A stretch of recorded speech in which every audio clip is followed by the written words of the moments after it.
Buenas tardes a todo nuestro auditorio, sobre todo de la Universidad Nacional Autónoma, en especial a los estudiantes, a los docentes, al personal administrativo. El movimiento de docentes independientes tiene hoy como tema la presentación de la iniciativa de ley ciudadana estudiantil, una ley que se le ha otorgado toda la esperanza, sobre todo estudiantil y de los docentes con alguna conciencia sobre la universidad pública. Para desarrollar este tema tenemos dos invitados. En primer lugar, a Margarita Pavón, docente de la Dirección de Posgrado, economista con un posgrado en Economía, especialista en currículum, y que es también nuestra candidata a rector. Tenemos a Carlos Martínez, presidente de la Asociación de Estudiantes de Ingeniería, líder estudiantil, aventajado estudiante que nos pondrá al tanto de esta ley, porque, como dije, es una iniciativa estudiantil. Vamos a desarrollar este tema. En primer lugar, vamos a tener estas palabras de bienvenida, palabras sobre cuál es la visión de los docentes independientes sobre esta iniciativa que están presentando los estudiantes ante el Congreso Nacional. Margarita. Buenas tardes, querida audiencia. Como todas las semanas tenemos este foro que ilustra sobre la problemática nacional, que trata de concatenar los asuntos universitarios con la realidad nacional. Es un deber construir patria de esa forma, en el debate, enriquecer los saberes con las prácticas cotidianas de nuestro pueblo. Y bueno, en este foro la temática que vamos a abordar es la iniciativa de ley que los jóvenes estudiantes de la universidad han entregado al Congreso Nacional. Una iniciativa de ley amparada en la Constitución de la República. Una iniciativa de ley que, en donde se ejerce el derecho de petición también.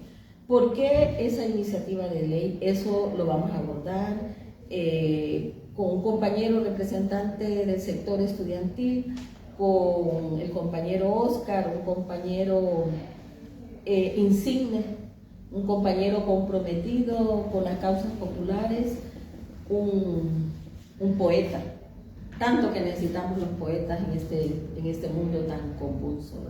Por eso hay que apoyarlos de manera permanente. Muchas gracias, Margarita. Con el compañero Carlos Martínez queremos, antes de llegar precisamente a la presentación de esta iniciativa de ley ante el Congreso, queremos que usted nos informe, Carlos, sobre cómo ha sido el proceso que han tenido los estudiantes luego de las elecciones que fueron el año pasado, de las elecciones estudiantiles. Que nos cuente brevemente estos pasos. Voy a hacer alguna interrogante con respecto a este proceso histórico que los estudiantes han tenido luego que les fue quitado la paridad estudiantil y que a partir del año pasado ustedes entraron ya como un gobierno estudiantil. Muy buenas tardes, televidentes. Sí, nosotros como estudiantes universitarios, representantes, hemos tenido claro que también somos gobierno universitario. Y en ese sentido hemos hecho todas las acciones necesarias desde el proceso universitario. Sin embargo, toda la comunidad, ya sea docente, estudiante, ha visto una negativa por parte de los miembros actuales del proceso universitario. Y hemos tenido un proceso un poco difícil, no ha sido fácil. Y bueno, aquí estamos para ampliar el panorama junto con ustedes. Muy bien, luego ya se ha elegido pues, el gobierno estudiantil, se han elegido estos consejeros dentro del Consejo Universitario, donde pues, se han tenido varios momentos ya dentro del gobierno estudiantil. Sé que no es consejero usted, pero sé que está un tanto enterado cómo ha sido el proceso ya de los concejales dentro del Consejo Universitario, cómo han sido tratados, por ejemplo, por el señor rector Francisco Herrera y sobre todo por el secretario, que son las autoridades máximas del Consejo Universitario, cómo han sido tratados los estudiantes en las sesiones de Consejo Universitario. Bueno, a pesar de no ser miembros del Consejo Universitario, no podemos formar parte como tal. Sin embargo, los consejeros estudiantiles responden a los intereses de las asociaciones. Es un mandato de la ley orgánica. Sin embargo, a pesar de no participar como autogobierno, ellos también han recibido ese trato Hostil. Podría decirse hostil, desde el momento que se presentan las mociones. Por ejemplo, Ingeniería, nuestro representante Robinson Hernández, presentó una propuesta de reglamento para la elección de los nuevos miembros de la Junta de Dirección Universitaria, reglamento pues, que no fue considerado para su discusión, Con menosprecio también. algunas participaciones, ¿verdad?, en el tema de las sesiones virtuales en las que pues, se cortaba el micrófono, cuestiones así. Y nosotros llevamos más de un año intentando aportar en el tema de gobernabilidad universitaria, porque siempre hemos buscado procesos transparentes y participativos sobre todo, y nuestras propuestas son un reflejo de ello. Sin embargo, pues no hemos tenido una respuesta esperada, y este anteproyecto de ley ha buscado pues ya buscar una solución un poco más fuerte, ¿verdad? Y ha tenido el apoyo de los estudiantes al presentar 7.000 firmas, ¿verdad? En algunos medios de comunicación se ha mencionado que se han utilizado algunos métodos de intimidación para estas firmas. Y yo me cuestiono cómo intimidar a 7.000 personas y no tener ni una sola denuncia, por ejemplo. Y en ese sentido, pues ha habido un respaldo, y no solo de estudiantes, también por parte de docentes, el cuerpo administrativo. Obviamente no, es un poco más delicado, pero ha habido bastante aceptación en ese sentido, y también de la sociedad civil, porque es una iniciativa ciudadana, y el pueblo hondureño también ha dado su grano de arena y su aporte a esta iniciativa de ley. Excelente. Sabemos que un punto álgido se generó en el Consejo Universitario cuando por lo menos 10 consejeros estudiantiles fueron expulsados del Consejo Universitario sin tener una explicación previa, sin haber dado una defensa legal a los estudiantes. ¿Cómo recibieron las asociaciones estudiantiles esta noticia de la expulsión de estos representantes? Nos pareció un acto no de persecución, pero sí un intento de desestabilizar la gobernabilidad universitaria, porque no fueron uno, ni dos, ni tres, fueron 10 concejales que representan intereses universitarios, y principalmente los intereses de los estudiantes, que es la comunidad más grande del sector universitario. Nosotros inmediatamente comenzamos con el tema de difusión de esta situación. La comunidad universitaria supo quiénes fueron los expulsados y cuáles fueron los motivos. nosotros hemos sufrido lo que en aquel entonces se planteó, el tema de la asistencia regular, el tema del índice, fueron reglas que se discutieron en aquel entonces cuando no había una representación estudiantil legítima. Ahora nosotros estamos sufriendo esas consecuencias.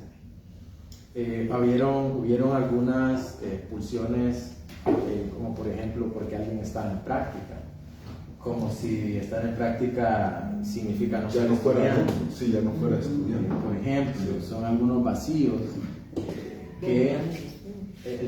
algunos vacíos en los planes de estudio y que están en la ley orgánica. Entonces, todo ese tipo de vacíos nosotros queremos solucionarlo mediante esta iniciativa.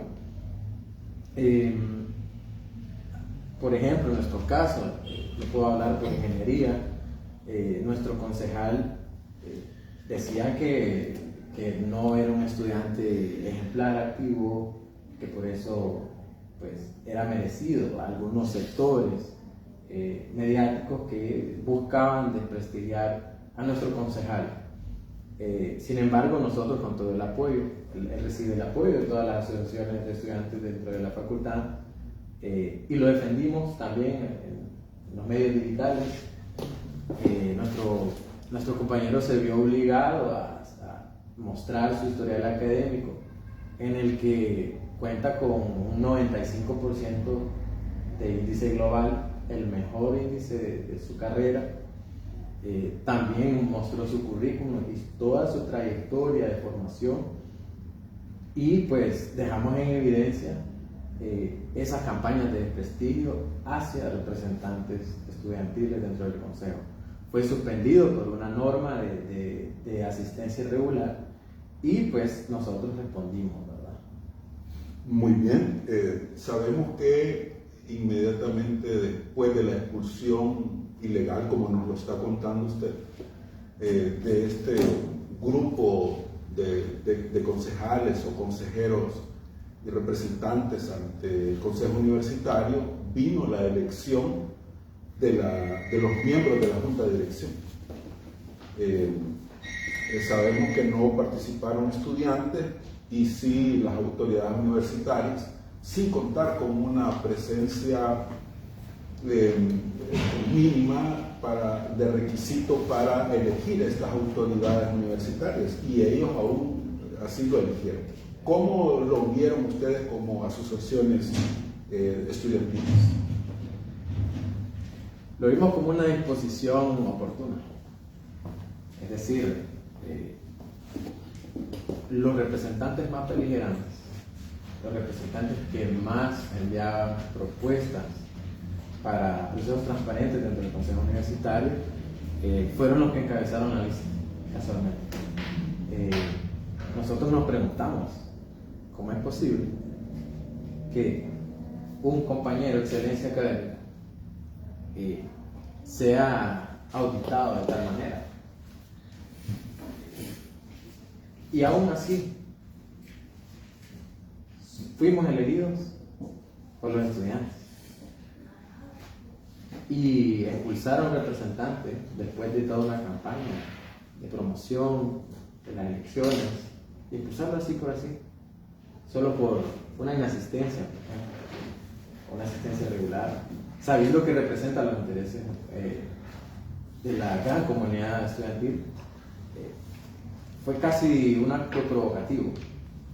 Sin embargo, nosotros tratamos de responder de una manera un poco más inteligente, menos conflictiva, que no perjudicara la actividad académica, porque nosotros entendemos también que las autoridades tienen sus mecanismos para realizar cualquier tipo de acción que nosotros hagamos en conjunto, pero sí nos pareció casi una provocación, diríamos nosotros, porque no solo fue ingeniería, pero en diferentes facultades y también centros regionales. Nosotros tenemos claro quién y quiénes orquestaron esta auditoría a nuestros compañeros, Sin embargo, pues tratamos, como reitero, de tomar medidas que nos ayudaran, por ejemplo, a desarrollar esta iniciativa. Muy bien, como nos está informando el compañero Carlos Martínez, esta expulsión, que como dirían los abogados, han tenido una premeditación, una alevosía y una ventaja desarrollada por estas autoridades en forma totalmente ilegal y con una visión, como nos lo cuenta Carlos, ¿verdad? Una visión totalmente negativa. Una última pregunta en este diálogo que hemos mantenido con Carlos a nivel histórico con relación a la presentación de esta iniciativa de ley. ¿Cómo se gesta esta ley de iniciativa ciudadana? ¿Cómo es que los estudiantes se reúnen a nivel nacional? Porque entiendo que ha habido una representación estudiantil a nivel nacional que se ha reunido y que se ha presentado al Congreso. ¿Cómo se gesta esta ley? Porque sé que también hay una propuesta de solución a los diferentes problemas en los que está envuelta ahora la universidad, en la crisis en que está la universidad. ¿Cómo se gesta esta ley de iniciativa ciudadana? Esta iniciativa, además de ser una alternativa, un aporte a la solución de la crisis universitaria, porque han habido otros aportes también. El sector docente presentó el recurso de amparo ante la Corte. Nosotros, pues, también con nuestro trabajo mediático como autogobierno. Este proyecto de ley se gesta principalmente los centros regionales, ¿verdad? Principalmente por el Centro Regional de Sula, en el que fue socializado con algunas asociaciones y pues nosotros la apoyamos, al menos en ingeniería, algunas otras facultades, también ciencias humanas, ciencias médicas, ciencias, y fueron varias facultades.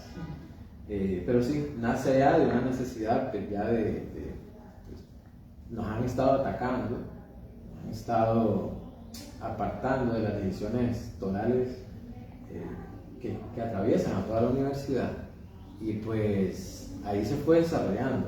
Nosotros la analizamos, hicimos todo el trabajo logístico también, nos organizamos de esa manera, y así fue poco a poco desarrollándose.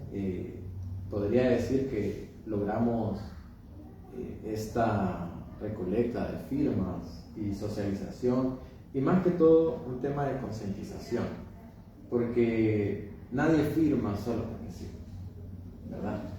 Y en ese sentido, pues también hubo un trabajo entre representantes de abordarlo y lograr que los estudiantes lograran asimilarlo, que fuera más digerible,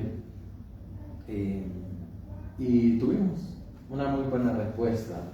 Diría yo que fue en tiempo récord, ¿verdad? Una logística muy buena, una interpretación coyuntural muy buena, y pues los resultados muestran este trabajo. Muy bien, muchas gracias, Carlos. Hemos estado en este diálogo con este líder estudiantil de ingeniería eléctrica, como ya lo pudieron apreciar ustedes, un hombre muy conocedor de la problemática, que nos ha ilustrado a nivel histórico de cómo ha sido este trato que la dirigencia universitaria les ha dado a ellos, el menosprecio, ¿verdad? El desconocimiento, ignorar su valía como personas aportantes. Vamos a pasar también ahora con Margarita, a incluirla, que disculpe Margarita, porque hemos estado en este diálogo. No, el invitado es el compañero Carlos. Sí. Bueno, para que entremos entonces a una parte que es...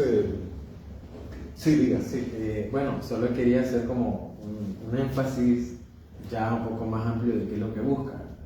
Sí, a eso vamos a entrar. A eso vamos a entrar. Está bien. A eso vamos a entrar. Eso es lo que quería que nuestro público conociera de primera mano, es decir, de esta visión estudiantil, cómo ha sido el proceso histórico que ellos han tenido, cómo lo han sufrido, ¿verdad? Cómo han visto estos procesos universitarios, que diría ilegales de parte de estas autoridades interinas. Margarita, usted ha acompañado a los estudiantes, sé que ha seguido estos procesos que los estudiantes han desarrollado con esta iniciativa. ¿Cuál es su visión de todo este proceso? ¿Qué esperamos nosotros como docentes universitarios sobre esta iniciativa que los estudiantes, como ya nos lo dijo Carlos, fueron viendo la problemática y que a partir de los problemas, cuando vieron ellos que no había una solución inmediata, decidieron presentar esta ley de iniciativa ciudadana ante el Congreso? ¿Cuál es su visión como docente universitaria, como líder de este grupo de docentes independientes sobre esta iniciativa? Sí, usted ya lo ha dicho, Oscar, esta iniciativa no es una cuestión antojadiza. Esta iniciativa de ley la presentan los estudiantes al Congreso Nacional porque en la universidad se han cerrado todos los espacios democráticos. Las autoridades interinas de la universidad, desde el rector, secretario del Consejo Universitario, vicerrectorías académicas, decanos, directores de centro, han cerrado todos los espacios democráticos contemplados en la Constitución de la República y en la Ley Orgánica de la Universidad. El Consejo Universitario es el máximo órgano de la universidad. Está integrado por los tres sectores: autoridades, docentes elegidos en los claustros de profesores, y el sector estudiantil, que el año pasado llevó a cabo elecciones limpias y transparentes. El sector estudiantil había estado alejado del Consejo Universitario casi por 17 años. Y por lo tanto, las autoridades en todo este tiempo han hecho y han emitido resoluciones o políticas académicas que afectan a toda la comunidad universitaria y por lo tanto al pueblo. ¿En qué sentido? En primer lugar, que inconsultamente se aprueban pruebas de aptitud académica para el ingreso a la universidad. Que inconsultamente se elaboran esas pruebas de aptitud académica por una transnacional de la educación. No ha habido licitación internacional para que esa transnacional de la educación elabore esas pruebas de aptitud académica. O sea que se violenta la ley de contratación del Estado. Inconsultamente y sin los diagnósticos académicos que deben de ser como prioritarios en una institución de educación superior, se limita el acceso a 8 facultades. Desde el año 2012, como una política, porque hay que ilustrar a la comunidad universitaria y a la comunidad nacional. En el manejo de la educación a nivel mundial, se manejan 2 visiones del mundo. Una visión dictada por los organismos internacionales de educación y también, ¿por qué no decirlo?, por los organismos financieros, ¿verdad? Por los organismos financieros internacionales, Banco Mundial, Fondo Monetario Internacional. La otra visión es la visión de la educación, que establece que la educación debe ser para transformar la educación, para transformar el mundo, para transformar el país. Eso es una visión no mercantilista. La otra visión, la de los organismos internacionales, es una visión ligada a lo mercantil, en donde lo que impera es la racionalidad económica. Entonces, en nuestra universidad, a pesar de que la Constitución de la República hace eco de aquello, del estandarte de nuestro máximo prócer, nosotros insistimos en la figura de Francisco Morazán como estandarte a seguir en un modelo de educación, en la figura de Ramón Rosa, Y por qué no decirlo de Valle, ¿verdad? Estamos obligados como universitarios a estudiar el pensamiento de esos próceres. Hablamos de refundación de la educación en un proyecto refundacional de país. Necesariamente tenemos que estudiar a esos próceres. También tenemos que estudiar las experiencias, sobre todo en América Latina, en materia de refundación de la educación, porque cada país tiene, no es que vamos a copiar esos procesos refundacionales de la educación, nuestro país tiene sus particularidades, ¿verdad? Y en ese sentido, nosotros como universitarios podemos hacer un gran aporte en este momento histórico que vive el país. Bueno, nuestra Constitución de la República establece que la educación debe ser gratuita, de calidad y laica. Y también lo establece nuestra ley orgánica de la universidad. Pero ¿qué pasa con las autoridades actuales? Las autoridades actuales, a pesar de que la Constitución le dice que es la que dirige el sistema de educación superior, las autoridades universitarias han emprendido un proceso de privatización, imponiendo no solo la prueba de actitud académica, que desplaza enormes cantidades de estudiantes, ¿verdad?, al sector privado de la educación universitaria, y tampoco nuestras autoridades, a pesar de que tenemos una burocracia inmensa en la universidad, tenemos una vicerrectoría de asuntos estudiantiles, tenemos una vicerrectoría académica, una dirección de educación superior con instancias para darle seguimiento a todas esas políticas académicas que se han implementado del 2005 para acá en la universidad, porque hubo un cambio, aparentemente un cambio de rumbo con las reformas a la ley orgánica de la universidad en el año 2004-2005, ¿verdad? Pero esas reformas, esas políticas académicas no han sido evaluadas, no se han hecho diagnósticos. La prueba de actitud académica no es resultado de un diagnóstico de cómo vienen nuestros estudiantes del sistema medio de educación, no es el resultado de ver el desempeño de nuestros estudiantes en todas las carreras universitarias, sino que es producto, esa prueba de actitud académica, a que la dictan los organismos internacionales. Bueno, es la moda a nivel mundial y bueno, no todos los alumnos están capacitados para cursar una carrera universitaria, pero no hubo ningún diagnóstico, como no lo ha habido en todas esas políticas que han implementado a partir del 2012, cuando teníamos al frente de la Vicerrectoría Académica a doña Rutilia Calderón. Insisto, una profesional que estuvo al servicio de la narcodictadura. Fue ministra de Educación en el periodo de Juan Orlando Hernández.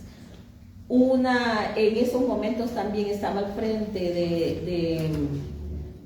de la Dirección de Educación Superior y desde antes, ¿verdad?, don Ramón Ulises Salgado, que también forma parte de los directivos que han destruido la Universidad Pedagógica Nacional, porque esa universidad también hay que estudiarla, hay que ver cuáles son los aportes, cómo está su nivel de matrícula en los últimos años, si cuentan con los instrumentos para poder desarrollar los planes de estudio, igual que la nacional. Nosotros como movimiento de docentes universitarios hemos hecho diagnósticos de todas las carreras y no son diagnósticos antojadizos, la mayor son diagnósticos en donde primero evaluamos las estadísticas universitarias que están en los anuarios estadísticos de la universidad, o sea que no son cifras inventadas, y hemos constatado que la universidad ha perdido alumnos por varias razones. Uno de ellos, la prueba de actitud académica, ¿verdad? Porque, mire, el sector privado de educación media prepara a sus muchachos con 2 o 3 meses de anticipación a que terminen su plan de estudio, su bachillerato, su otra carrera de educación media, y lo prepara para la prueba de actitud académica. ¿Y cómo consiguieron los referentes de la prueba de actitud académica que aplica la nacional? Esa es la pregunta del millón. Porque tengo entendido que las personas que dirigen el sistema de admisión en la universidad tienen esa restricción, que esas pruebas tienen que estar en la más absoluta confidencialidad. Y cómo el sector privado de la educación prepara a sus alumnos, casi en los mismos términos que cuando él se va a presentar a la prueba de actitud. Esa es una pregunta del millón. que tiene que ser respondida por las autoridades, por la vicerrectoría académica, porque de la vicerrectoría académica depende, ellos son los que dirigen el sistema de admisión en la universidad.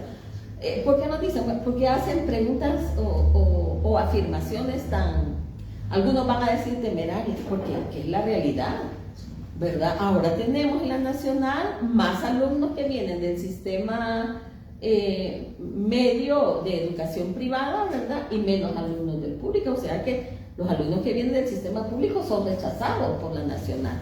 Esa es la realidad que estamos viviendo. Y de ahí, a partir del 2012, se empiezan a aplicar en la universidad unas famosas pruebas de conocimiento.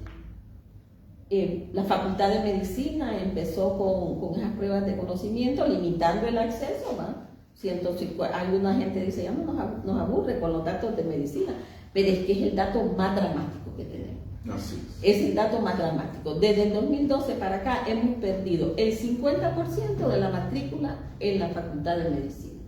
Hay profesores que inclusive acompañaron antier en el Congreso Nacional cuando se entregaba la ley de iniciativa ciudadana.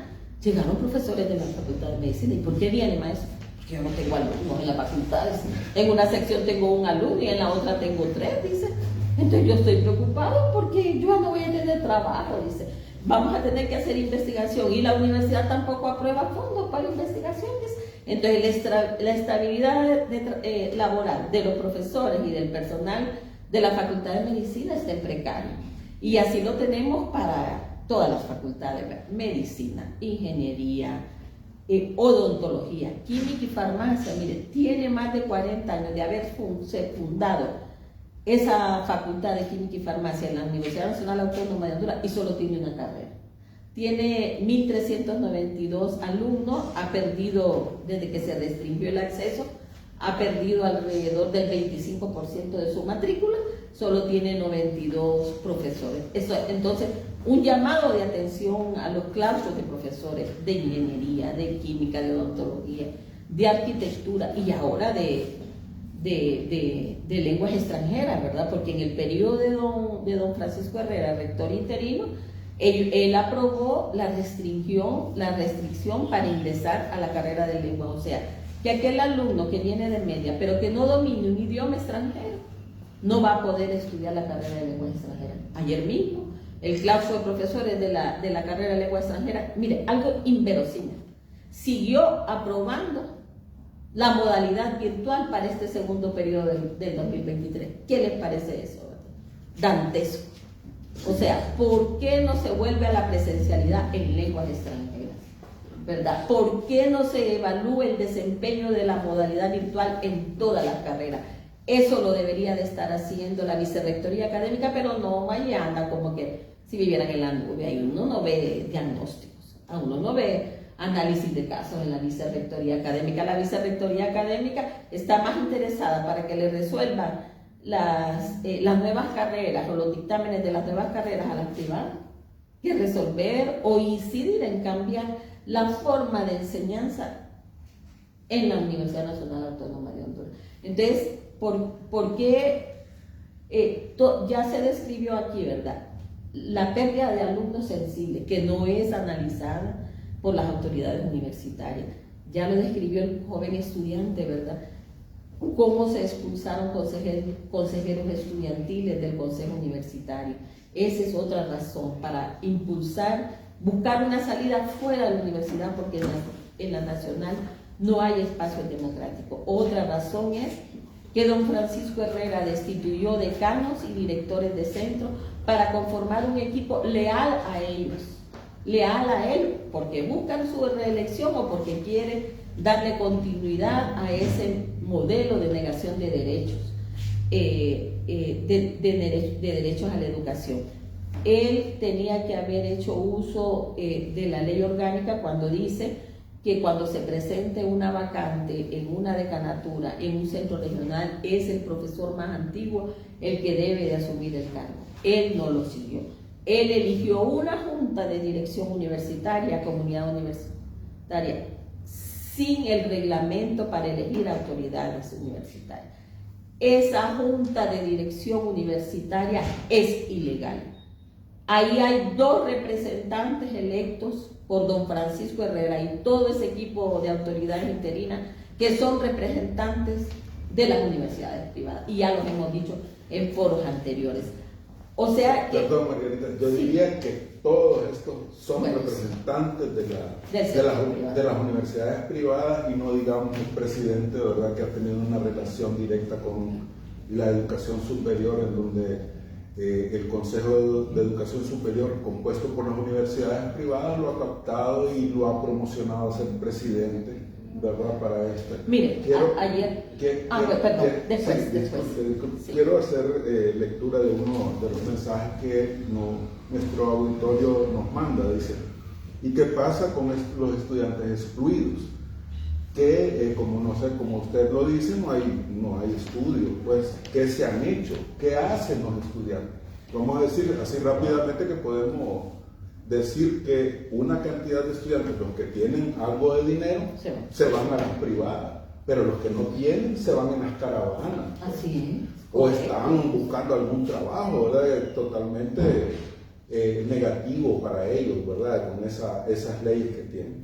Vamos a pasar a hacerle una pregunta esencial a Carlos con relación a esta presentación de la iniciativa de ley ciudadana. Entendemos que ustedes han presentado una serie de problemas, es decir, que enuncia la crisis en que está la universidad con respecto a su gobernabilidad, con respecto a su funcionamiento.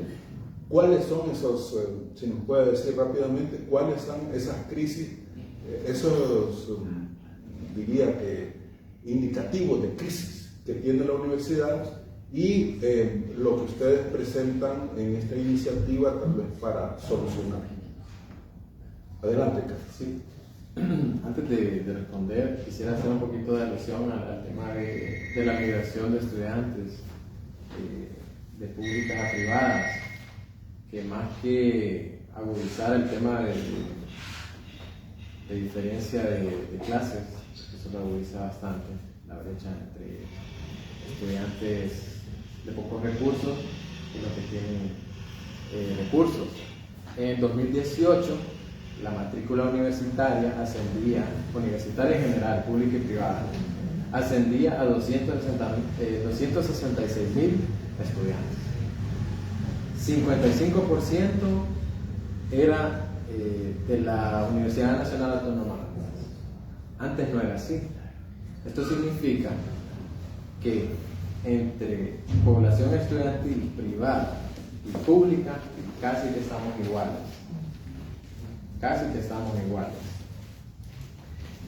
Obviamente, esto responde a un proyecto de mercantilización de la educación y privatización de la educación. Y en ese sentido, pues a nosotros nos preocupa como estudiantes, como sector público, que la masa estudiantil universitaria se vaya a las privadas, no porque no tengan los recursos, sino porque la UNAM es el único centro, además de ser el centro epistemológico, del saber, donde están todas las disciplinas. Además de eso, que es el estudiante de la UNAM, el único, así pareciera ser, que tiene una conciencia social y piensa en la progresión social. Cuestiones que no suceden en la educación privada, como todos ustedes sabrán. Y eso nos preocupa porque nosotros como representantes tratamos de mejorar el tema de decisiones, y las decisiones pues también atraviesan eso, que la universidad sea accesible para el hijo del obrero, pues, que pueda acceder a una educación superior, y no tanto a los recursos universitarios, sino el acceso con otros compañeros de otros lugares, de otros centros regionales, de otros departamentos, porque al final es eso lo que a nosotros nos hace ciudadanos. Siempre como sector gubernamental, ya sea universitario o del país, nos planteamos mejoras a una sociedad civil, pero es que realmente estamos trabajando para una sociedad civil o solo para consumidores. Nosotros como estudiantes nos planteamos eso. Y también como representantes tratamos de cambiar esa perspectiva en el estudiante de que pues tiene que tener una conciencia como tal y después aportar. Respecto al de proyecto. La pregunta sería, retomándolo. Sí, eso en alusión a lo que decía. Con relación a los indicadores de crisis universitaria que los estudiantes ven. Los problemas están a la vista. Todas las facultades tienen situaciones muy precarias. Estamos hablando de material didáctico, pues hay gente que hay aulas que no tienen datas, por ejemplo. Nosotros que somos de ingeniería, nuestros laboratorios, y no es exageración, nuestros laboratorios son y tienen equipo de 1980. Perdón, para decir. Esos equipos que están en ingeniería mecánica y eléctrica, para 1980 eran ya obsoletos. Son de 1960, ¿verdad? Y 50. Seguimos con ese equipo. Sí, exactamente. Seguimos con ese equipo. Y no es una mentira, no es una exageración. Lo saben los docentes, lo saben los instructores de laboratorio, lo saben las autoridades. Y nosotros que lo usamos todos los días no sabemos más. Así es. Algo tan básico, al menos por ingeniería, puedo mencionar maestrías. Ingeniería eléctrica no tiene una maestría y se fundó en 1969.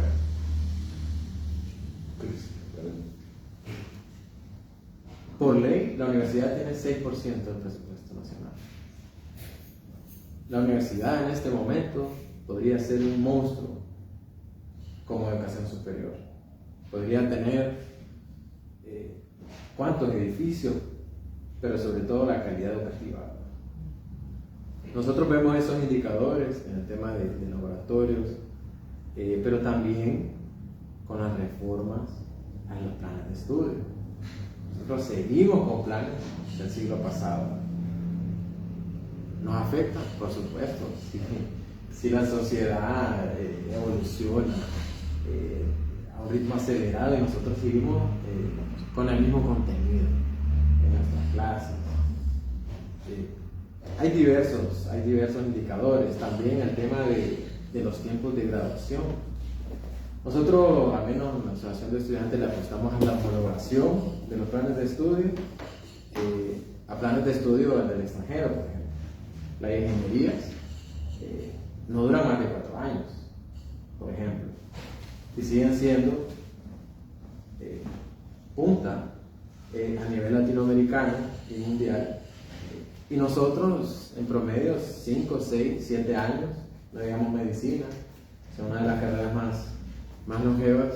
Y eso es uno de los indicadores que nosotros hemos visto como representantes estudiantiles de que algo está pasando. Y a nivel general, pues también el tema de la infraestructura. Pasó la pandemia y las calles siguen iguales. El tema de estacionamientos, laboratorios. Entonces, nosotros como representantes lo vemos, no podemos solucionarlo, porque quienes deberían de solucionarlo, ellos son los encargados, en teoría. Entonces, nosotros invitamos a los estudiantes a que tengan esta visión de crítica. ¿Cómo debería? ¿Cuál es la educación que nosotros deberíamos de esperar? El estudiante que viene del pueblo, 7 de cada 10 estudiantes de ingeniería eléctrica es foráneo. ¿Y cuánto le cuesta al estudiante de afuera venir a estudiar, pagar apartamento, alimentación, material didáctico y demás, para recibir una educación desfasada? ¿Qué problema? Parte de eso también el tema de migración a las ciudades. ¿Qué pasa? la gente los estudiantes que vienen del pueblo, pues para eso les alcanza. Y la gente que sí puede, pues, opta por una educación privada. Y eso lo que hace, pues, abrir más la brecha de desigualdad de acceso a la educación superior. Muy bien, Carlos. Esta pregunta que va a ir para los dos, pero que vamos así inmediata, que queremos que la visión estudiantil nos responda primero. ¿Qué podemos esperar o qué pueden esperar también los estudiantes con haber introducido al Congreso Nacional esta iniciativa de ley? ¿Qué se espera? ¿Una visión positiva con respecto a quitar estas autoridades interinas que se quieren perpetuar, que ya tienen 6 años de estar en forma ilegal dentro de la universidad y haciendo todo tipo de cosas, de actitudes inescrupulosas, ¿verdad? Sin ética? ¿Qué esperamos con esta iniciativa?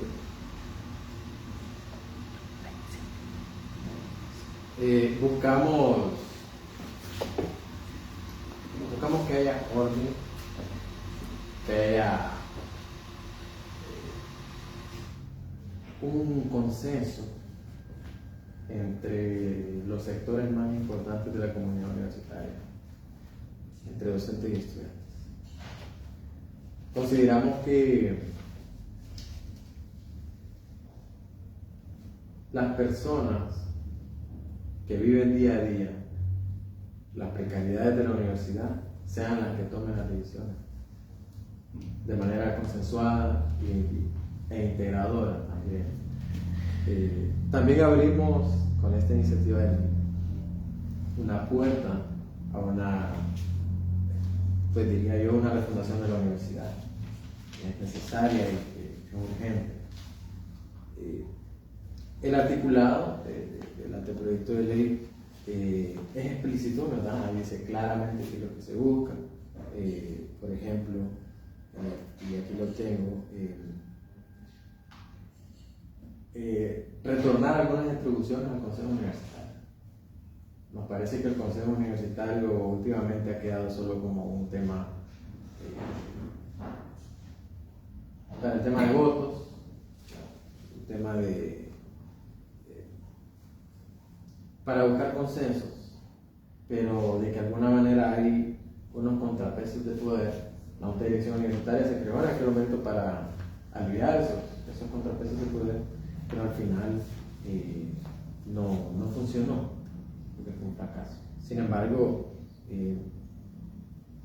eso es lo que buscamos, que la gobernabilidad sea con los sectores que conforman el gobierno universitario. Nosotros fuimos a elecciones, representamos a la comunidad, como mencionaba la doctora. Los docentes son electos por los docentes, representantes ante el consejo. Antes, los decanos eran electos por la comunidad también, y ahora no ha sido así. También buscamos evitar el conflicto de intereses, que es lo que ha venido afectando gravemente a la vida orgánica de la universidad. Muy bien. Carlos ha puesto unas palabras en este foro con respecto a que ellos han sido electos por la comunidad estudiantil y que son los representantes legales. Y que yo quiero decirle que de parte de los docentes electos no representan a los docentes universitarios, dado que cada vez que vamos a elecciones en cada una de las facultades interviene el decano que manda al jefe del departamento, que manda una línea política que se debe elegir a tal persona porque esa persona sí es fiel, ya fuera en los tiempos de Gonzalín Castellanos o de Francisco Herrera, ¿verdad? Donde vamos a tener a un representante docente que sigue la idea de la decana, es decir, de la rectoría. Entonces diría, o repito, los únicos de representación legal fidedigna son ustedes los estudiantes, ¿verdad? Eso lo repito, lo sostengo.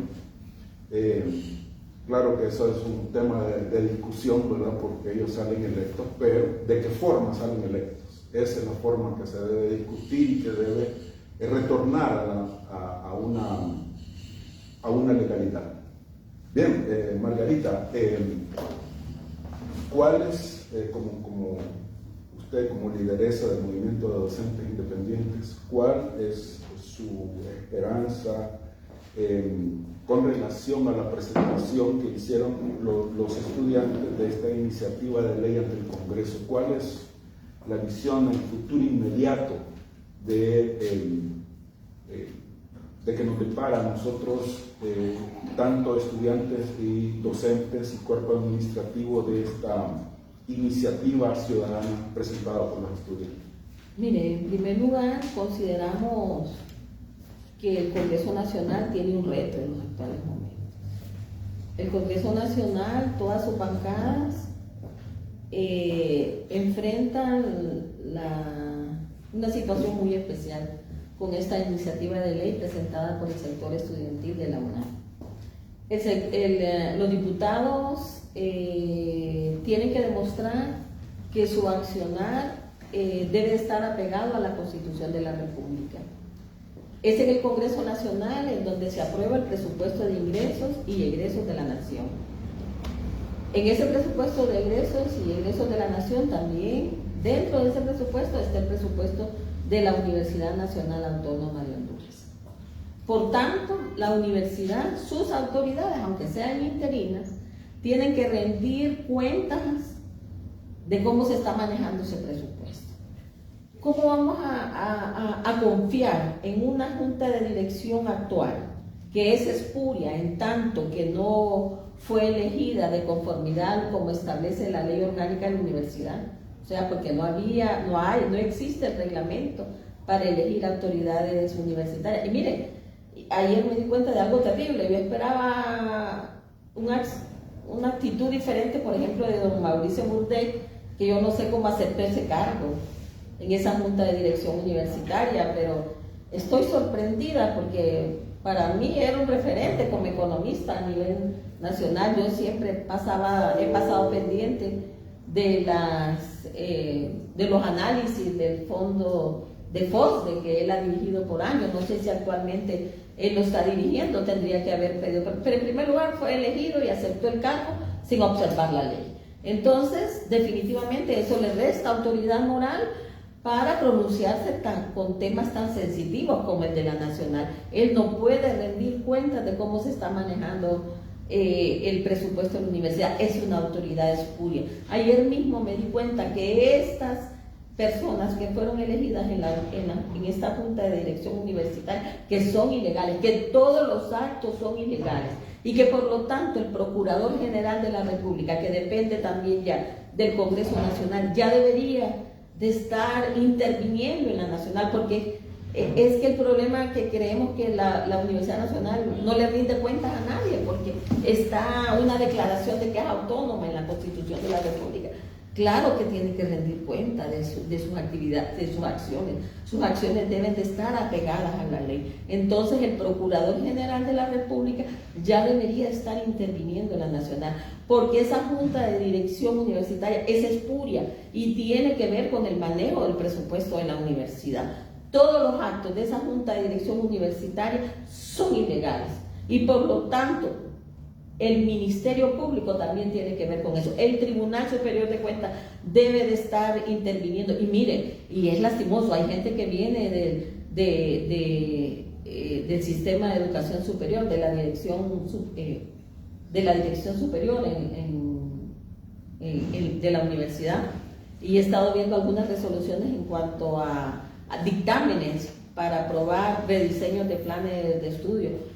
Y están poniendo criterios alejados de las normas académicas de la universidad cuando ellos no tienen facultades para violentar las normas académicas de la universidad, porque es el Consejo Universitario el que ha aprobado las normas académicas, no es la Junta de Dirección Universitaria. Entonces, desde ahí están demostrando desconocimiento y desde ahí están cometiendo otra ilegalidad. Entonces, nosotros esperamos que el Congreso Nacional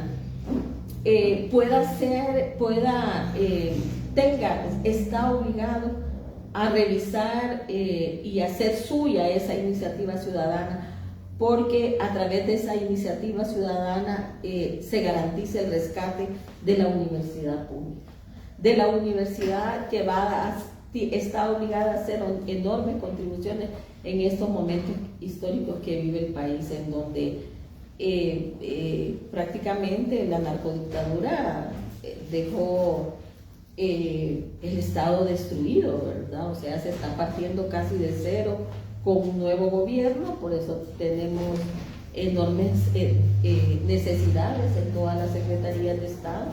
Salud y educación son los más evidentes, pero el Congreso Nacional no tiene más alternativa que estudiar esa iniciativa de ley presentada por el sector estudiantil y actuar de conformidad a lo que establece la Constitución de la República, a garantizar educación pública gratuita y de calidad. Y con las autoridades interinas, señor presidente del Congreso, le hacemos un llamado. Usted tiene que recordar el acuerdo emitido en el año 2017 por el mismo Congreso Nacional, en donde quedó obligado el presidente del Congreso a nombrar una comisión de seguimiento de la Universidad Nacional Autónoma de Honduras.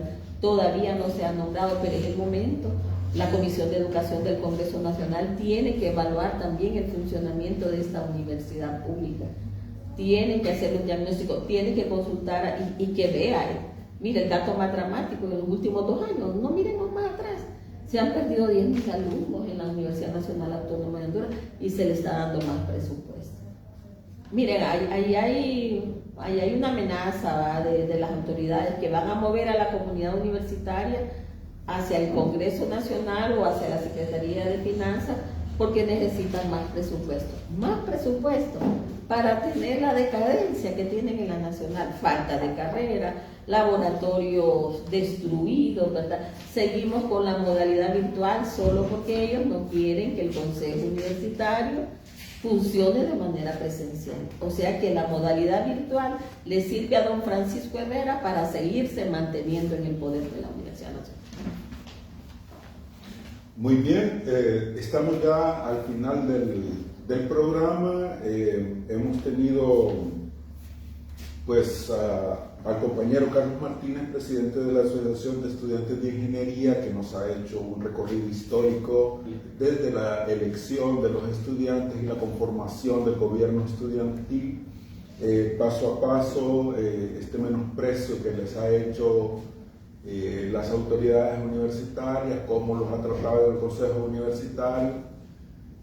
Bueno, esa elección, como Margarita nos dice, esa elección espuria de la Junta de Dirección que hicieron, cómo lo han vivido los estudiantes, todo este paso, y que los llevó a desarrollar esta iniciativa ciudadana y presentarla al Congreso, ¿verdad? Que ellos reunieron más de 7.000 firmas, los cuales pues, nos han dicho en un tiempo récord, y que pues a nosotros nos alegra mucho, dado que esperamos que la universidad continúe pública, que tenga un desarrollo, que tenga calidad, dado que las pretensiones de estas autoridades son de la privatización y que hemos tenido en los últimos 10 años una degradación galopante, tanto en la visión, digamos, curricular, en la visión académica. Hemos tenido pues una degradación en el trato de los profesores y de toda esta elección. Nos queda una pregunta, no un comentario que tenemos, dice: esperemos que no sea como en el 2017, que el Congreso metió mano siempre para favorecer a las figuras de poder internamente en el Partido Nacional. vemos que este comentario sí tiene que ver relativamente con relación a que en el 2017, a pesar de que los estudiantes ganaron y que derrotaron a Julieta Castellano, pero que fueron engañados por el Congreso, dado que las autoridades quedaron igual, ¿verdad? Francisco Herrera, que fue electo por 6 meses, en el entendido que iba a elegir a los estudiantes, no los eligió y ya tiene 6 años de estar en forma interina, violentando todos los estatutos, violentando la ley orgánica, violentando las formas de elección, etc. Vamos a tener las últimas palabras del compañero Carlos Martínez con relación a eso. Yo no sé si sea posible. Él tiene el contexto donde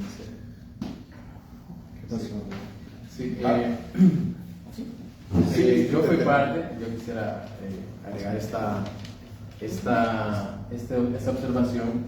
Yo soy parte de este nuevo proceso, ¿verdad?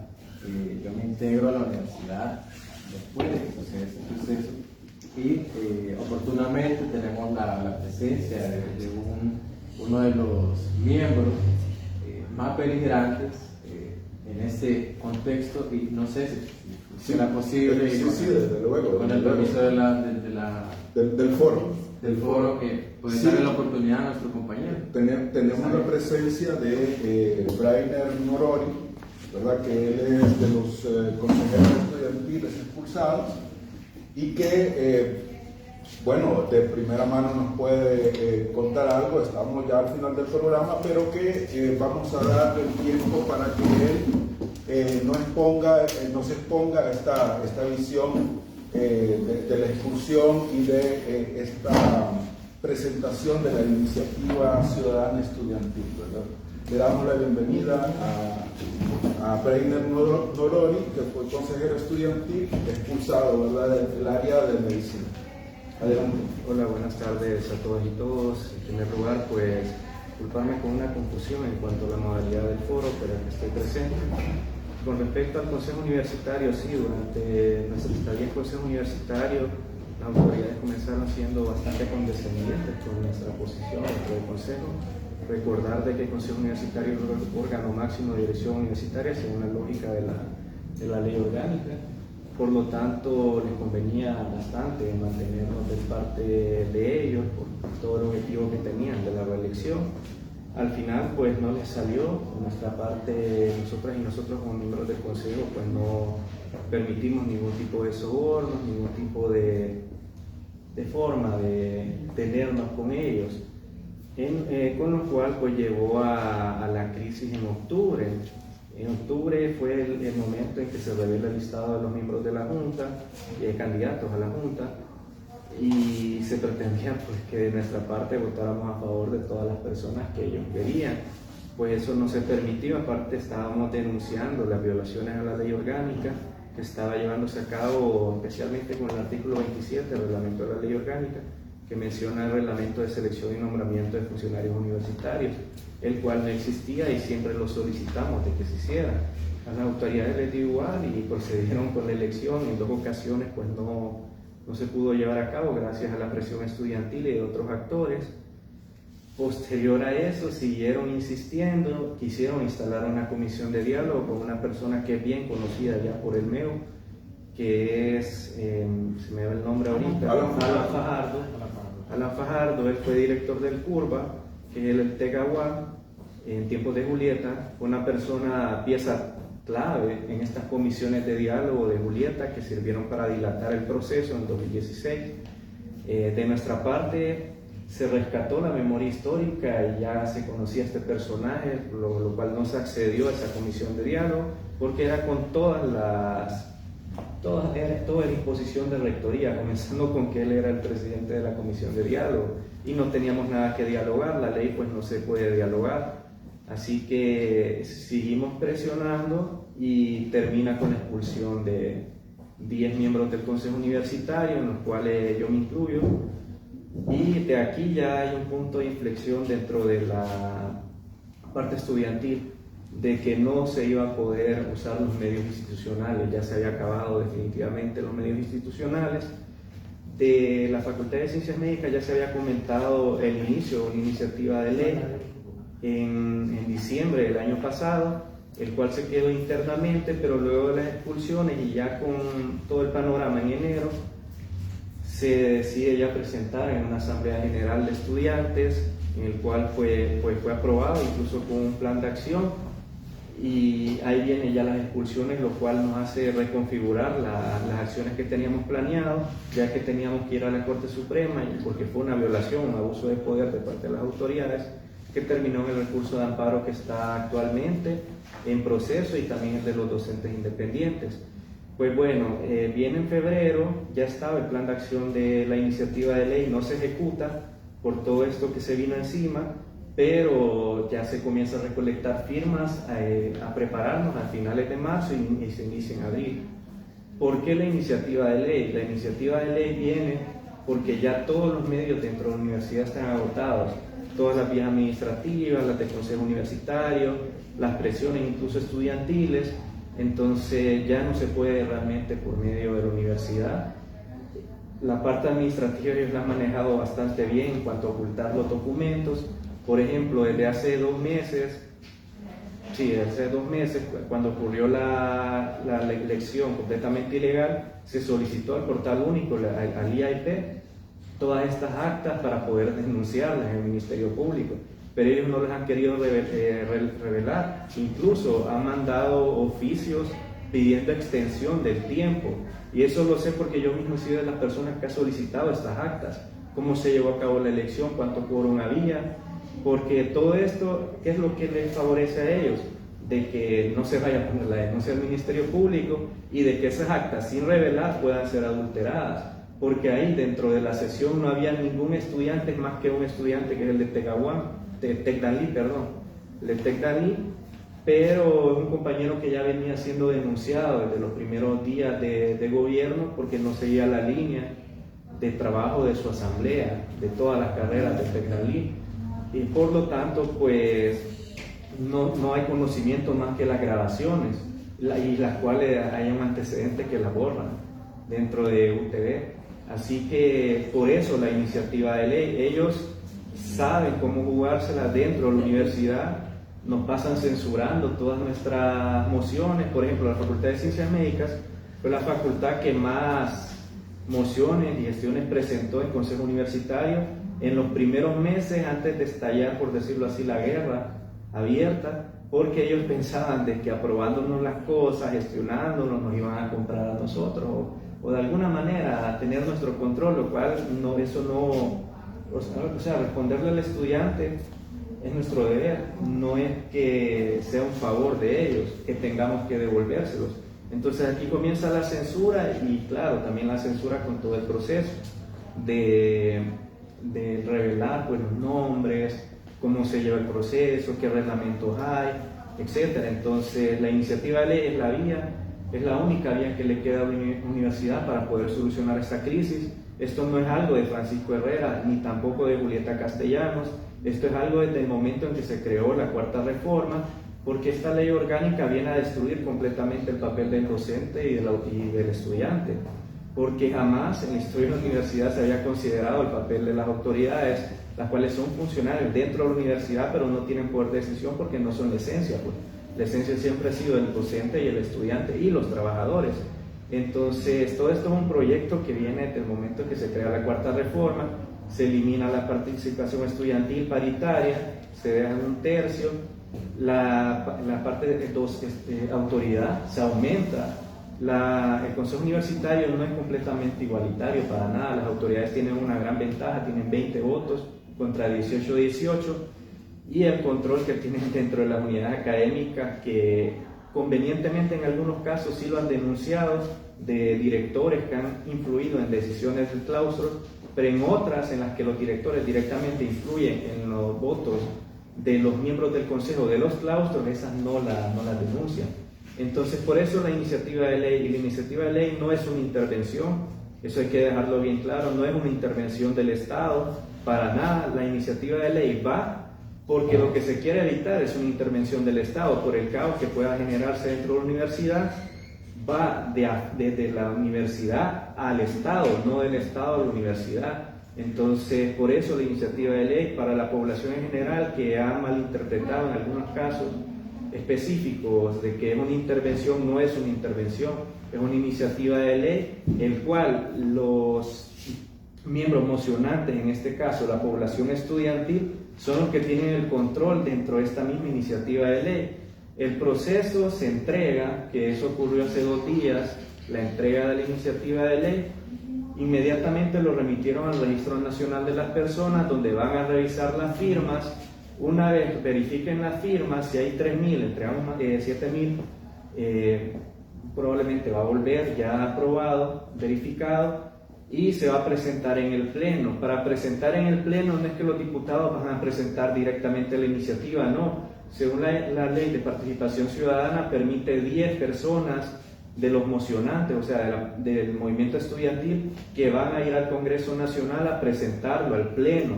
Y en el Pleno van a explicar todo de los artículos, considerando la exposición de los motivos, de por qué tiene que aprobarse esta iniciativa de ley. Luego entra en una discusión, el Congreso puede seguir 2 días, aprobarlo directamente, que sería lo ideal, que no hay mucho que discutir con este tema de la iniciativa de ley, o comenzar con una comisión especial de entrevistar a los actores de la universidad, qué piensa el docente, qué piensa el trabajador, etc.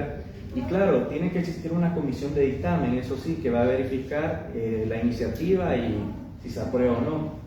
Pero bueno, la cosa está de que ese es el proceso y el estudiante, los que estén presentes ahí, pueden retirar la moción en el caso de que la discusión no vaya en camino a ellos, o el dictamen que llega a presentar la comisión especial no esté acorde a lo que se presentó inicialmente. Así que no sale del control del movimiento estudiantil, realmente no sale del control de ellos. La misma ley de participación ciudadana es bien clara: quien mociona expone, y al mismo tiempo, dependiendo de las circunstancias que vaya dándose, las discusiones, las reformas, etcétera, puede aceptarlas o si no retirarlas. Así que no hay miedo con que pueda suceder lo que ha sucedido antes, de que se ha modificado, que nada que ver con lo que se pedía, que termina beneficiando a las autoridades. Así que en esa parte el movimiento estudiantil está bien claro, bien informado del proceso. Muy bien, muchas gracias, Breiner. Estamos ya casi al final de nuestro programa. Carlos nos ha ilustrado con relación a esta parte histórica y también qué es lo que se espera, qué es lo que esperan los estudiantes de esta iniciativa. También Margarita ha expresado esta visión, pero ahora queremos escucharlo a usted, su esperanza con respecto a la presentación de esta iniciativa de ley ante el Congreso. Pues esta es la oportunidad de recuperar la UNAM, la principal esperanza de recuperar la Universidad del Pueblo, la educación superior pública y de calidad. La UNAM ha sido víctima de la mercantilización de la educación por parte del Consejo de Educación Superior, donde los representantes de la UNAM velan por los intereses de las privadas y no por la universidad pública. Así que hay mucha esperanza de parte nuestra como estudiantes de que esta iniciativa de ley pase en el Congreso, porque aquí se define la educación superior pública. Si esto no pasa, lo que va a suceder es que esta Junta de Dirección Universitaria, nombrada de manera ilegal, va a continuar el mismo juego que han venido durante décadas, de estar nombrando autoridades que definitivamente no velan por el interés del pueblo hondureño, por el interés de la educación pública, sino que velan por los intereses de las universidades privadas. La universidad, solo por dar un ejemplo, y no sé si ya lo mencionaron, la UNAM ha estado bajando bastante su matrícula, en comparación antes de la pandemia. Entre los temas también del Consejo de Educación Superior, voy a dar un ejemplo bien claro. Yo ya me gradué de medicina, pero vi los primeros pasos de UNITEC en invasión a nuestros espacios académicos. Eso fue una de las primeras mociones que se llevó al Consejo Universitario de parte de la Facultad de Ciencias Médicas, ponerle orden a las privadas con respecto a los criterios de admisión y también de que cumplan, más que los criterios de admisión, de que cumplan el acuerdo de apertura de las carreras de Ciencias de la Salud de UNITEC y la Católica, porque ellas se comprometieron a contar con sus propios espacios. Incluso UNITEC fue bien clara en su acuerdo de apertura, que menciona de que ellos van a tener un hospital al nivel de referencia nacional, o sea, un hospital escuela, que iban a construir ese hospital y que así iba a llevarse a cabo todo lo del área de la salud de ellos. Es algo que hasta el día de hoy nadie sabe de dónde carajo está el hospital de UNITEC. El de la Católica no sirve, ¿verdad? Pero intentaron hacer algo, pero no tienen espacio tampoco. Entonces se presentó la moción, está engavetada desde junio, fue aprobada, hicieron el discurso de que están a favor de la educación pública, bla, bla, bla.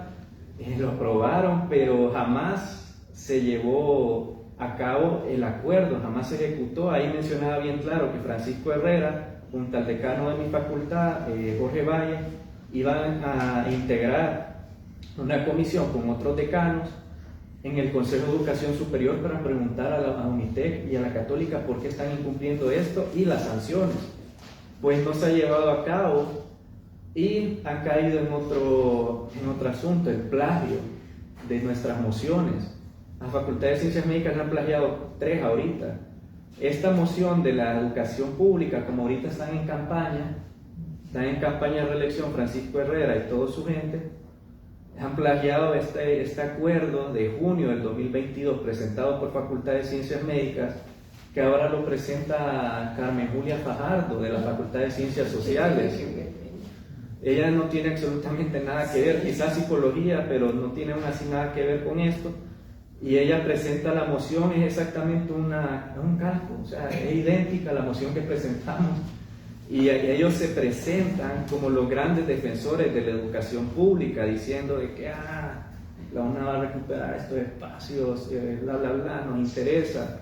Junto a otros decanos, ¿verdad? Firmaron esa moción y ahora Francisco Herrera de que sí va a apoyar este tema de la educación pública, que la va a defender en el Consejo de Educación Superior, cuando ha pasado casi un año desde que se presentó una moción exacta, o sea, es la misma de la cual la copiaron, y como no les convenía en aquel momento, y ahorita sí les conviene por un tema de campaña, ahora sí es que les interesa esto de las ciencias de la salud en las privadas. Otro tema que plagiaron, esta vez probablemente lo vayan a presentar en una moción la próxima ordinaria, tiene que ver con el presupuesto de la UNA. Como Facultad de Ciencias Médicas mandamos una moción para respetar el artículo 161 del 6% de la UNA. Es bien argumentado todo en los documentos de soporte. Oscar Zelaya lo rechazó, no dijo nada, solo mencionó de que eso es algo que no interesaba al Consejo Universitario, cuando explícitamente lo menciona tanto el Consejo Universitario, el reglamento, como el reglamento de Junta de Dirección Universitaria, que en el caso que el Estado no cumpla el 6%, la Junta de Dirección Universitaria debe conformar una comisión con rectoría para exigir el 6% con la Secretaría de Finanzas. Entonces el Consejo Universitario puede instruir a los órganos de la institución como máximo órgano de dirección universitaria, que era lo que hicimos con esa moción. La eliminaron, pero en la sesión anterior ordinaria mencionaron de que lo van a hacer. O sea, un plagio también de esa moción. Ahora, aparte de defensores de la educación pública, son defensores del presupuesto de la UNA, cuando no les interesó también hace un año. Y otro tema que van a plagiar es la carnetización estudiantil. Esta es una moción también aprobada en junio en Consejo Universitario, en la cual pues desde el 2019 los estudiantes no tienen ni un carnet, pero el personal administrativo de la UNA sí tiene carnet, y cada mes que entra nuevo personal administrativo tiene su carnet, pero el estudiante no se puede identificar, y al final le atribuyen a las personas, a la población en general, de toda la problemática interna de la UNAC con el tema del crimen, pero es que a la UNAC no le interesa este tema de la seguridad dentro de la institución. Apenas hay guardias, no se revisa, por ejemplo, el contrato de la empresa de seguridad. Esta es otra moción, pero de otra unidad académica, si no me equivoco, la Facultad de Ingeniería, para la revisión de esos contratos. La cosa está que a las autoridades no les interesa esto, en lo absoluto. Y si les interesa es porque ya sucedió en el pasado, lo están plagiando, de parte estudiantil, ¿verdad? Lo están plagiando y ahorita sí les interesa por un tema de campaña. Pero que realmente la UNA va por buen camino, no va por buen camino. Y con la iniciativa de ley nuestra esperanza es rescatar la UNA. Muy bien, recordemos esta visión histórica, de repente era cuando ustedes nacieron, ustedes los estudiantes, ¿verdad? El ingreso de estas universidades privadas a la carrera de medicina, sobre todo con las clases morfológicas, recordemos que era un gran problema y como nos decía Breiner, ¿verdad? Ellos quedaron comprometidos, estoy hablando del año 2000, que en 3 años tenían sus propios hospitales para llevar a cabo estas clases, sobre todo morfológicas, y que, oigan bien, 2003 estamos en el 2023 y ellos lo que han hecho es desplazar, como nos cuenta Brian, es desplazar a los estudiantes de la autónoma, ¿verdad? Y a los estudiantes de medicina de la autónoma, que ya Margarita lo ha expuesto también en otra ocasión, y que es un gran problema este desplazamiento a los estudiantes de la Universidad Autónoma. No nos queda más que agradecer a los invitados especiales, a Brian Arnolori, a Carlos Martínez, que nos han expuesto esta visión estudiantil con respecto a esta iniciativa ciudadana, esta iniciativa de ley ciudadana al Congreso.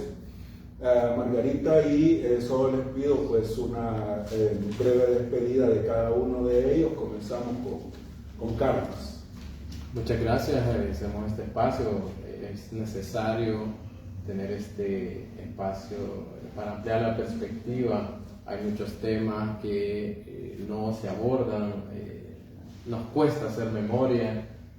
Sin embargo, habemos muchos representantes, tanto en sectores docentes como estudiantiles, que estamos muy comprometidos con esta lucha y vamos a seguir. Y ese es el mensaje que quiero dejar. Brian. Bueno, para la comunidad universitaria esta es una deuda histórica que hay que saldar como miembros de la UNA. Por fin se podrá recuperar lo que la UNA fue hace muchos años. Hay que estar atentos a esta iniciativa de ley, apoyarla, estar pendiente a cada avance que vaya teniendo tanto en el Registro Nacional de las Personas, que es el paso de ahorita, así como cuando se vaya a defender en el Congreso Nacional. Y más importante aún, que si se logra la iniciativa de ley, estar acompañando para que su ejecución dentro de la UNA sea un hecho. Y así desde ahí pues comenzar con la nueva UNA. Muy bien, gracias. Margarita. Así es, bueno, un llamado a la comunidad nacional, a los hombres y mujeres. El otro día me llamó mucho la atención cuando se entregó la iniciativa ciudadana en el Congreso, ver que los muchachos proponentes, había un buen grupo de muchachas, ¿verdad? Muy alegres, muy entusiastas, muy trabajadoras. Nosotros desde este foro del Movimiento de Docentes Independientes, pues es el primer foro para tratar de un tema de una importancia enorme, ¿verdad? Para la defensa de la educación pública. Es el primer foro, audiencia. Continuaremos, ¿verdad? Discutiendo, como señalaba el compañero Breiner, ¿verdad? Los avances de la iniciativa, los valladares que podamos encontrar, ¿verdad? Y es en estos foros ahorita estamos en un espacio cerrado, pero a partir del próximo foro nos trasladamos a la universidad. Van a poder participar más estudiantes. Queremos estudiantes de los centros regionales, de la UNA Valle de Zulia, de Choluteca, de Olancho, del CURBA. Queremos tener a nuestros compañeros del CURBA que se conecten con Ciudad Universitaria. Queremos que los docentes de los claustros de profesores también se conecten con estos espacios abiertos.